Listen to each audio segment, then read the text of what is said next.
139 sampai 148 ya. Tapi tidak mungkin karena kita membaca seluruhnya ya dari ayat 1 sampai 182, jadi kita sesuai instruksi dari pimpinan bahwa kita mengambil tema tertentu gitu ya dari sebuah surat tersebut ya. Dan saya putuskan untuk mengambil ibrah ya, pelajaran dari ceritanya Nabi Yunus alaihi salatu wassalam. Baik, saya akan bacakan sedikit ya kisah tentang Nabi Yunus alaihi salam ya. Nabi Yunus ini adalah merupakan salah satu nabi dan rasul ya. Jadi saya sudah sering menjelaskan kepada antum semua bagi yang hadir ya di majelis taklim ya. Karena tidak semua teman-teman hadir di majelis taklim ya. Ada yang 1,5 bulan dia alpa semua, Pak. Ya, bukan izin, bukan sakit ya, alpa ya. Kemudian ada yang dia datang ke majelis taklim hanya sekali saja ya. Kemudian setelahnya alpa lagi ya. Dan tiap bulan seperti itu ya. Nauzubillah. Dan ini usi nafsi wa iyyakum teman-teman semua bahwa majelis taklim ini menurut pimpinan kita adalah kewajiban ya. Maka dari itu usi nafsi wa iyyakum, saya berwasiat kepada saya dan antum semua untuk apa? Untuk terus istiqomah ya dalam menuntut ilmu khususnya. Karena ini bagian dari kewajiban kita sebagai karyawan di Al-Qasbah dan seterusnya. Taib. Kemudian ya, di sini diceritakan ya bagaimana nabi atau rasul yaitu bernama Yunus alaihi salam ya. Beliau diutus oleh Allah tabaraka taala untuk berdakwah ya kepada suatu kaum yang telah menyimpang dari jalan yang benar ya. Dan ini banyak dalam kisah-kisah para nabi ya, khususnya dalam kitab Qisasul Anbiya. Kisah-kisah para nabi ya. Baik, barakallahu fikum ya, Qisasul Anbiya karya Ibnu Katsir ya. Karya Ibnu Katsir dan banyak ditaklik oleh para ulama ya, baik ulama yang terdahulu atau ulama yang sekarang, ulama yang khalaf ya. Dalam kitab Qisasul Anbiya ya, bisa antum cari di sana ya nanti kalau ingin mencari kisah-kisah tentang para nabi dan rasul ya. Di sana lengkap insyaallah.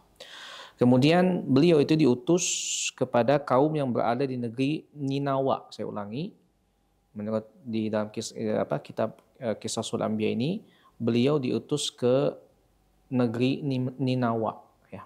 Di mana ini? Yaitu dekat kota Mosul, Irak. Dekat kota Mosul, Irak ya. Dan masyarakat di kota ini mereka menyembah patung-patung ya.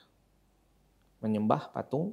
Tadi disebutkan oleh Pak Fiar berapa diutus kepada berapa ratus ribu, Pak? 100 ribuan ya. Dan lebih ya. Nah, itu. Orang. Kalau saya di sini diutus kepada 100 orangan lebih. Itu pun banyak yang enggak taklimnya gitu ya. Aduh, berat memang ya. Jadi ketika saya kadang berdakwah kemudian melihat ada ya tidak banyak kadang yang datang ya. Itu nggak masalah sih. Kadang ada ada ya. Futur sama kayak Nabi Yunus ini nanti saya akan ceritakan ya. Jadi ketika kita berdakwah kita selamanya tidak akan pasti diterima. Ya. Pasti ada penolakan bahkan ya. Ada pro kontra pasti dan itu pasti Pak ya. Ketika kita berdakwah kepada yang hak ya, itu pasti ada pro kontra ya. Entah itu kalau kita mungkin bukan pro kontra ya. Mungkin karena malas aja mungkin dari teman-teman ya. Dari banyak malasnya sehingga jarang datang kepada pengajian ya. Dan Masya Allah di tengah-tengah kesibukannya Pak Fiar nggak pernah absen nih, Masya Allah alaik ya. Jazakallah khair ya. Dan teman-teman semua Masya Allah alaik ya. Ya, ini usul nafsi wa iyyakum ya. Kadang kita ini down teman-teman ya. Kadang kita futur memang. Pernah. Sama. Para dai juga sama. Ya, buktinya Nabi Yunus nanti ada keadaan futur ketika itu. Ya. Nabi Muhammad juga sama. Nabi Muhammad itu pernah futur, pernah. Ya, sama. Ya. Menghadapi dakwah umat. Menghadapi umat ketika itu ya.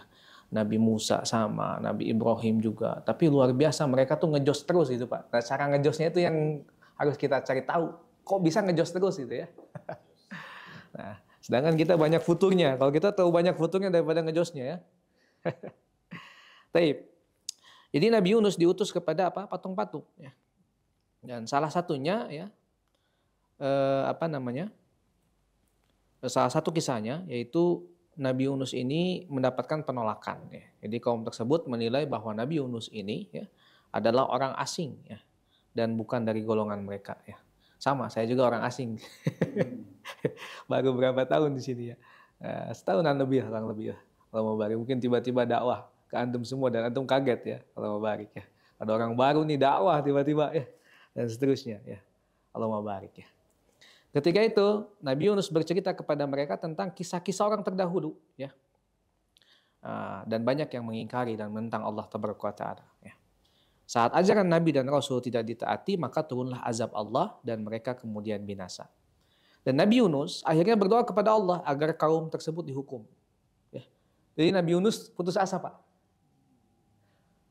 Nabi Muhammad kalau putus asa ketika itu, Nabi Muhammad kan pernah didatangi oleh 2 malaikat. Ya, itu malaikat penjaga gunung. Ketika Nabi dilempari batu, diteriaki dan seterusnya sampai berdarah-darah. Nabi diutus malaikat oleh Allah Taala kepada beliau untuk menawarkan. Itu ada gunung di sana, katanya bahasa gitu ya. Kalau mau ditimpain tuh ke penduduk Taif, saya timpakan. Jadi saya diutus untuk menjalankan semua perintahmu, gitu, oleh Allah, gitu, pada Nabi Muhammad. Tapi Nabi Muhammad luar biasanya dia nggak mau nyerah, malah mendoakan kebaikan. Ini luar biasa nih Pak. Dizolimi tapi mendoakan kebaikan. Oh itu berat sekali Pak. Oh itu berat sekali. Itu tingkatan akhlak yang luar biasa Pak. Ya. Kalau orang berbuat baik kemudian kita mendoakan itu udah biasa. Udah biasa itu. Tapi ketika orang berbuat buruk sama kita balasnya dengan baik. Wah itu luar biasa Pak. Itu akhlaknya para nabi. Akhlaknya para nabi. Ya. Kemudian Nabi Yunus ini ya, akhirnya beliau berdoa kepada Allah Taala agar kaum tersebut dihukum oleh Allah. Dan tidak lama kemudian Allah mendatangkan azab karena ketidakpatuhan warga ketika itu warga Ninawa ya, di kota Mosul Irak ini. Ya. Dan tempat tinggal mereka itu seolah-olah daun yang bergoyang gitu, ditiup angin gitu. Entah itu gempa atau angin yang besar. Allah Taala alam.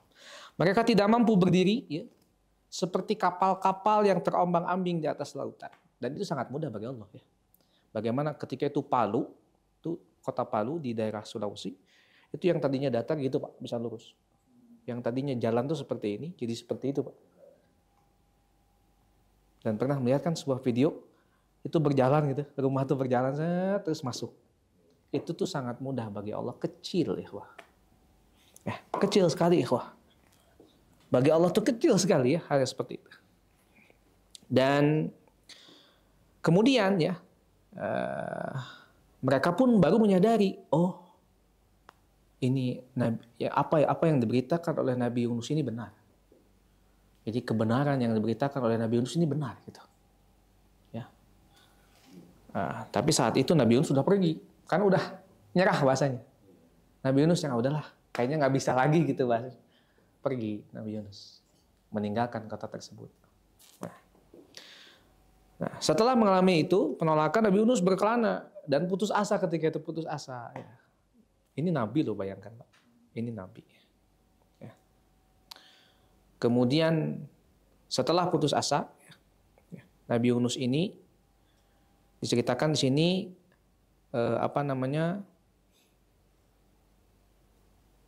berlayar. Ya, jadi beliau itu ikut ke sebuah perahu Pak.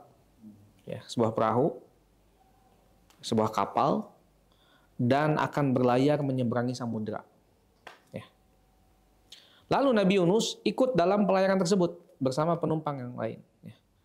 Akan tapi di tengah perjalanan, ya, keadaan berubah memburuk. Ya. Allah datangkan badai dan kapal hampir tenggelam.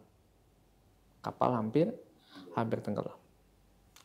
Dan pada ininya ya, pada puncaknya sehingga harus ada apa? Harus ada salah satu penumpang yang dilemparkan ke laut. Ya, menurut beberapa sumber itu agar selamat katanya. Tapi ini tidak lepas dari takdir Allah tabaraka wa taala. Lalu diadakanlah pengundian untuk menentukan penumpang yang harus keluar dari kapal tersebut. Dan ternyata yang keluar adalah nama Nabi Yunus. Ya. Diundi lagi sampai 3 kali, yang keluar Nabi Yunus. Ya, itu udah takdir Allah ya. Kadang kita ingin menghindar dari takdir, kita nggak bisa kalau udah takdir. Ya. Tapi bisa jadi takdir itu adalah takdir yang baik untuk kita. Ya. Lalu setelah itu ya Nabi Yunus dilemparkan ke laut. Dari situlah tersadar Nabi Yunus. Dari situ tersadar Nabi Yunus ya, terhadap amarah yang diberikan oleh Allah Taala kepadanya. Jadi Allah marah kepada Nabi Yunus. Kenapa putus asa gitu bahasanya. Tapi ini bentuk teguran yang lembut ya kepada beliau. Ya. Akhirnya beliau bertawakal kepada Allah ya. Hingga akhirnya Nabi Yunus dilempar ke laut, kemudian saat tubuhnya seakan tenggelam ya, di samudra itu, maka seekor ikan paus yang besar menelannya. Tadi dalam bahasa ayatnya itu, bagaimana Pak? Dalam bahasa ayat Al-Qurannya itu, seandainya dia bukan golongan orang yang banyak bertasbih kepada Allah, gitu ya.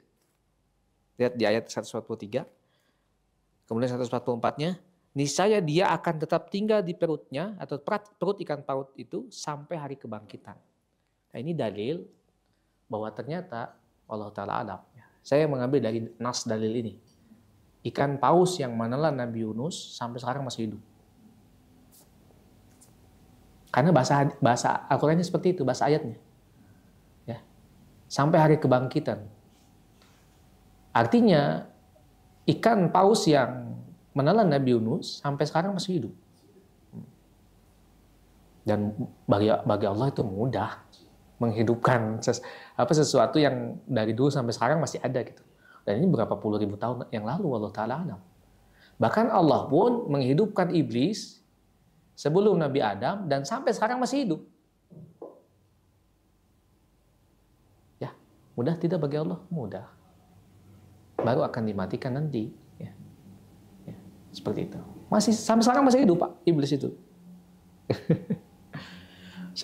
Padahal diciptakannya sebelum zaman Nabi Adam. Bahkan sudah lama sekali iblis itu diciptakan. Ya. Jauh sebelum zaman Nabi Adam. Sampai sekarang masih hidup. Dan bagi Allah mudah sekali untuk menghidupkan ikan paus yang menelan Nabi Yunus sampai sekarang. Wallahu ta'ala alam. Ya. Dan apa yang dibacakan oleh Nabi Yunus ketika beliau berada di ikan paus tersebut ya, di dalam perut ikan paus. Nabi Yunus mengatakan, lihat di dalam Quran surah Al-Anbiya ayat 87, Nabi Yunus mengatakan, "A'udzubillahi minasyaitonirrajim, la ilaha illa anta subhanaka inni kuntu minadh dhalimin." Ya.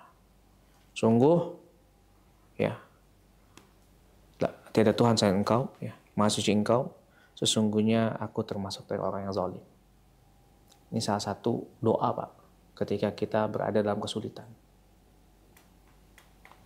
Karena bisa jadi, ya, segala kesulitan yang menimpa kita ini bisa jadi itu adalah disebabkan karena dosa-dosa kita kepada Allah Taala. Ya. Segala kesulitan, ya, segala sesuatu yang tidak kita sukai di dunia ini bisa jadi itu karena dosa-dosa kita. Dan itu cara kasih sayang Allah. Ya. Bagi orang mukmin itu bukan azab. Bagi orang mukmin itu bukan azab, itu teguran, kasih sayang Allah. Ya. Kalau Allah nggak sayang, udah aja silakan mau gimana pek baik gitu kan bahasanya. Mau jungkir balik paduli teuing gitu kan. Tapi suatu saat Allah akan mengambil itu, ya. Ja'a faj'atan, dia datang dengan tiba-tiba, diambil segala nikmat yang Allah berikan, kemudian dia tersungkur, ya. Dalam apa? Dalam kepedihan dan sangat ini. Bahasanya gini, kalau jatuh dari lantai 1 nggak terlalu sakit, dibanding dengan jatuh dari lantai 10 gitu. Ya, begitu. Ya.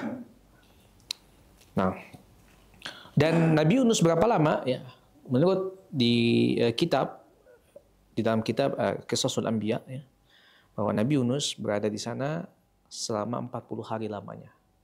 Jadi lama, Pak. Ya, 40 hari, bayangkan. 40 hari di dalam perut ikan paus. Itu sebagai bentuk teguran kepada Nabi Yunus. Nah, bedanya para nabi mah, para rasul mah kalau punya salah ditegur dan menyadari kesalahannya. Kalau kita kita mah ditegur teh kakak Malik. Naon maneh gitu kan? Gitu ya. Padahal kita teh salah, ya. Ya, siapa yang tidak punya salah? Setiap kita punya salah, ya.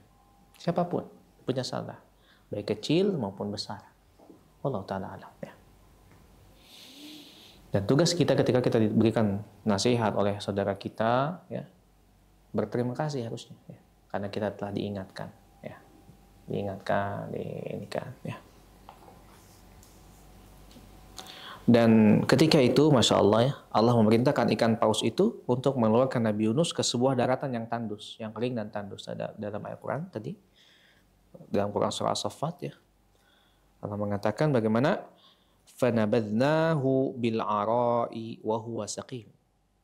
Kami kemudian melemparkannya dari mulut ikan ke daratan yang tandus, sedang dia dalam keadaan sakit. Sakim, sakim itu sakit, Pak.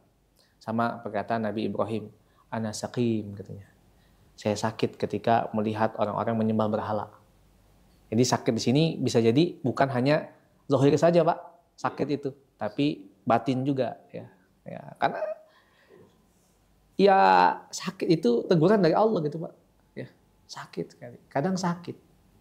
Dan sakit itu bisa jadi itu bentuk kasih sayang Allah tabaraka taala kepada kita. Nah, bukan azab, bukan. Bisa jadi bukan azab. Bagaimana cara membedakannya saat itu bukan azab dan teguran? Silakan kita nilai diri kita sendiri masing-masing. Kita banyak berada di atas ketaatan atau dalam kemaksiatan. Kalau kita banyak berada di atas kemaksiatan, itu azab. Tapi kalau kita banyak di atas ketaatan, sedangkan Allah kemudian menguji kita, nah itu kasih sayang, ujian. Ya, yang diberikan kepada Nabi dan Rasul adalah ujian, bukan azab. Tapi yang diberikan kepada Abu Jahal, Abu Lahab dan seterusnya itu adalah azab dari Allah Tabaraka wa Ta'ala. Nah. Dan pada akhirnya, ya, di tempat tersebut Nabi Yunus menemukan makanan. Ya. Kalau di sini sebutkan sebuah labu, ya.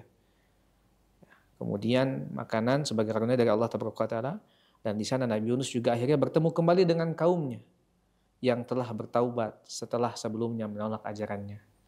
Mereka hidup dalam damai, ya, hidup damai dalam agama Allah Tabaraka wa Ta'ala. Ini sungguh indah sekali, ya, perjalanan dakwah itu, meskipun kadang pahit, ya, kadang pahit ininya, ya, kadang pahit. Jalannya pahit, dakwah itu pahit, Pak. Menyampaikan seperti ini juga pahit. Tapi saya harus sampaikan, ya. Saya mah hanya wa ma 'alaika illal balagh, ya. Tugas saya cuma nyampein. Hidayah milik Allah. Innaka la tahdi man ahbabta walakin Allah yahdi man yasha. Kamu nggak bisa memberikan hidayah itu kepada orang yang kamu cintai. Ya. Karena Allah yang memiliki hidayah tersebut. Ya. Allah yang memberi hidayah tersebut, ya. Nah, kadang dalam dakwah juga berat, Pak, ya. Apalagi dakwah, ya. Kadang antum saja sebagai mantu berat. Buktinya banyak yang alpa ketika pengajian, ya. Kenapa? Karena berat, ngedengerin nasihat itu berat, ya. Alasan itulah, inilah dan seterusnya. Banyak alasan itu, banyak. Ya. Ya, sebenarnya bukan kita tidak bisa, tapi kita tidak memprioritaskan waktu untuk Allah Tabaraka Ta'ala. Orang-orang yang sekarang hari ini tidak sholat, ya, dia tinggalkan sholat begitu saja, sibuk ini, sibuk itu, dan seterusnya. Itu bukan karena dia nggak bisa sholat, nggak mampu sholat, bukan. Karena memang prioritas dia bukan Allah. Coba kalau prioritas dia Allah, sesibuk apapun dia akan sholat. Gak akan dia tinggalkan. karena prioritas hidup dia adalah Allah Taala. Dan seterusnya.